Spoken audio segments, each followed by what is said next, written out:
Hello friends, neighbors, John, your neighbor here. Welcome down to the Nook. It's Sunday, so I've got some samples here. Today, I've got samples from Lochlea. That's in the southwest of Scotland, so it's a lowland distillery. I've actually talked to you guys about this version, but fellow came by from PWS Imports and gave me samples of 3 of the 4 crop series or special releases, and I thought, why don't I shoot them kind of in a progression? I should probably do this because I'm missing one, but just to give you a sense of kind of the difference in this Lochlea Scotch. You know, if you've got any Lochlea, why don't you pour some, or if you've got some lowland Scotch, but anything that's integrity, natural, non-chill filtered, all the good stuff, and come on back. 3, 4.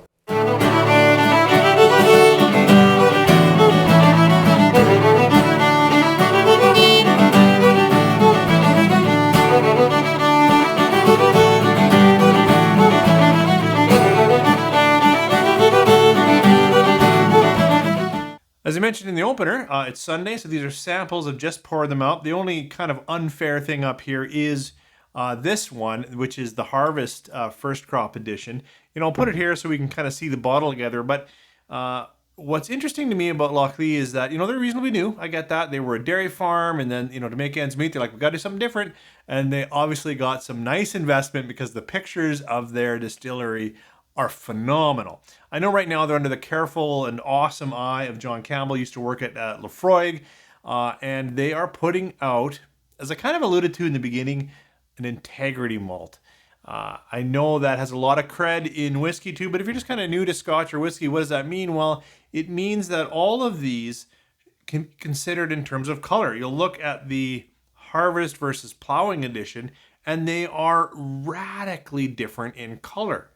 And that tells us something because all of these have no color added. The other thing is they're released at, I think these are all 46%, but their other ones might be 48 or whatnot, but they're also non-chill filtered. So, nothing's been removed, nothing's been added. Of course, they have different casking, and so we'll go through that, but that's kind of what makes this an Integrity single malt. Single malt, all barley, really focused on local barley, natural color, non-chill filtered, as Scotch should be. Okay, I'm going to jump in with the first one. So, I've got Sowing, I'm missing fallow, I've got Harvest, and I've got Ploughing, just to reflect the seasons. So let's first talk about Sowing, and I will say this is also quite light. This one, I believe, is only ex-bourbon, and they're pretty clear about first fill ex-bourbon. Now, I can't remember if this one is only first fill or not. But this is all, by the way, the first crop, not the second crop series. So this is first crop. And this one is Sowing. So at the beginning of the season, we're only going to have our Scotch in ex-bourbon. Let's try it on the nose. This is light, fruity, orchard fruits. A little bit sweeter, so a little bit more pear than apples, but lots of bright, fresh fruit.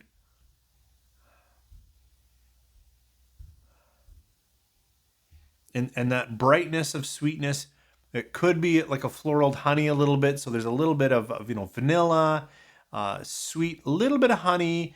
At least it's giving that impression for me. And then the pears and apples. Better jump in. So Lochlea Sowing first crop. Sláinte. That is really good. That is really good. It is coating, fruity, light, gentle spice on the end. Yeah, I thought this one's actually 48%. The other two are 46, but this one's actually 48%. That is a very nice light. Oh, little cereal sugars there, and slight on the longer finish. Now as I'm breathing out, there's a little bit of kind of a mechanical bitterness. That I wasn't expecting. Again, I've just poured these out. I've had the Harvest, but just poured these out. But up front, boy, it's sweet and fruity. No, it's light. It's light white fruits, right? Like if it's not, it's exactly what you'd expect with ex-bourbon. There is some cereal notes. This longer finish, which is pretty good, and that's why the 48's helping it along. It is playing into now a little bit of malty, a little bit of sugars, a little bit of cereal, a little bit of grain, a little bit of youth. That's where I'm saying there's slight mechanical bitterness on the end. So we have sowed our fields. And then, fallow, I suppose we could be resting. It's interesting they put it here. I think that's only ex sherry or oloroso, and I don't have that. And then we have harvest, which, is this bottle here. I think it's the same one. Yeah, first crop harvest edition. And so in this one now, you can really see from the colors too that we've just radically changed our casking. Whereas here, just nice light ex-bourbon. Here, clearly we have some sherry and we also have some port. So considering the color, now we've got port and sherry in with the bourbon. Let's see what that does to their spirit. So coming in contrast to only ex-bourbon, I'm picking up the differences. So now I've got stewed fruits and spicing and baking spices and Christmas cake spices and all of those other things. Allspice, nutmeg, well, not nutmeg, cinnamon. Yep. And what you'd expect with sherry and even some sweet port, it's got dark fruits, stewed fruits on the nose. Let's try it on the palate. Harvest, first crop, Lochlea Scotch. I've had this before, and I like this Scotch. For me, it is very expressive with the casking. They're chewy, they're a little bit musty, which is good for me. And sherry, there's little espresso, little light chocolate. There's even a bit of nut characteristic that can go on. I'm gonna have another sip of this one. These two, if they were on the shelf, maybe I'll look for a bottle of Sowing, because I would like to pour these for people just kind of getting into Scotch and saying like, well, what does casking do? Because now, second sip in, I can get some of that cereal sweetness, a little bit of nutty, and even some of the other fruits that I was getting here in the only ex-bourbon. But the sherry and port influence just really hits you with those dried, leathered fruits, spicing. It's actually a little bit more drying, puckering in the palate. Definitely more, did I say spicing? Like it just really would illustrate, I think, quite well the differences between only ex-bourbon. This really feels like first fill. And then now let's throw it around with some sherry. What is a little bit of port put in there? Oh, and there's some really nice sweetness there. Good stuff. So we're working through the season and we get to ploughing, which in this case I think is like the turning in of the crop at the end of the year, because otherwise we'd be plowing before we were sowing. Anyways, this is again very light. It's reminiscent of the color I think that we get here in the ex-bourbon. In fact, they look nearly identical. Actually, this looks even a little lighter, which they really play with on their website because they've got a bottle of it, in the kind of frosted early or late fall ground. This one has been matured in it must be Lafroig. It just says Ex-Isla, and then it says quarter casks. I don't know if they're quarter peated casks. So I don't believe their barley is peated, but here it's rested in some Ex-Isla, peated casks. So let's see what it's picked up. This is first crop ploughing. The peat is playing well. It's just a light smoke, ash. I'm getting a little more citrus effect from this, a little bit more, like kind of a sharper, like a lemon citrus, nice peat, and sweet orchard again. So back into this fruiting.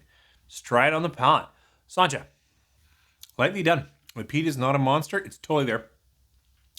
We're back in here. Actually, it's more oily than I expected. In fact, it's significantly more oily. That's a bit of a surprise. Like, these are all nicely coating, but this is oily, chewy, resinous. That kind of, well, resinous sounds like these kind of fruits. No, I'm really playing. It's got to only be ex-bourbon or very well-used cask. There could be some slight sherry in here, maybe, but it's tasting ex-bourbon to me. But wow, I would have to say the biggest impression of this is how coating, like almost on the lips type thing. Better try another quick sip, Sancha. The fruits have really been toned down across all of it, so it's not even as nearly as fruity as the only ex-bourbon here in Sowing. And of course, none of the really sherried fruits. If there's sherry in there, fine, but it's just not coming across the way Harvest is. This Ploughing, there's a bit of peppering spice, not cinnamons, just pepper, white and black, kind of cracked pepper. Fuel oil coating, like it's that kind of oil coating. The peat now is a bit ashy and dry in the back. I was waiting for a little more of the core. I can taste the malt here. Not as well in this one. This one, I'm taking a moment to get to know it. Certainly spicy across the palate. I've taken my time here with you. I hope I haven't put you off. I like Lochlea. I really like this Harvest bottle, and now that I've tried the Sowing, I actually want to get a bottle of that to keep it on the shelf so I can share it just in a bit of an illustrative way with people that coming out. Like, hey, here's the same house, but clearly different casking. What do you think? I do have a couple more samples from PWS Imports from Cameron. Thank you, sir.